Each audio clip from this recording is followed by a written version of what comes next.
बिस्मिल्लाहिर्रहमानिर्रहीम।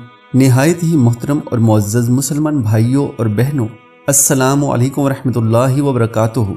सूरह मुल्क की फजीलत में जामिया तिर्मिज़ी में है कि नबी सल्लल्लाहु अलैहि वसल्लम ने फरमाया, कुरान मजीद की एक सूरत है जिसकी 30 आयात हैं, वो आदमी की उस वक्त तक सिफारिश करेगी यहाँ तक कि उसकी मगफिरत हो जाए, और वो सूरह ये है तबारकल्लाज़ी बियदिहिल मुल्क। इस हदीस को अलबानी रहमतुल्लाह अलैह ने सही सुनन तिर्मिज़ी में हसन कहा है। तिर्मिज़ी में ही सैयदना जाबिर रज़ी अल्लाह तआला अन्हु बयान करते हैं कि नबी सल्लल्लाहु अलैहि वसल्लम उस वक्त तक नहीं सोते थे जब तक सूरह सजदा और सूरह मुल्क न पढ़ लेते। इस रिवायत को भी अलबानी रहमतुल्लाह अलैह ने सही तरगीब व तरहीब में हसन कहा है। मकसूद और मतलूब यहाँ पर हदीस से जाहिर होने वाला मानी है कि ये फजीलत उस शख्स के बारे में है जो ये सूरत पढ़ता है, ताहम पढ़ने की बजाय सिर्फ सुनने वाला शख्स यानी कारी इस सूरत की किरत और पढ़ने वाला नहीं हो सकता। अगरचे कुरान मजीद की तिलावत सुनना एक शरई और मतलूब अमल है, लेकिन इसका ये मतलब भी नहीं है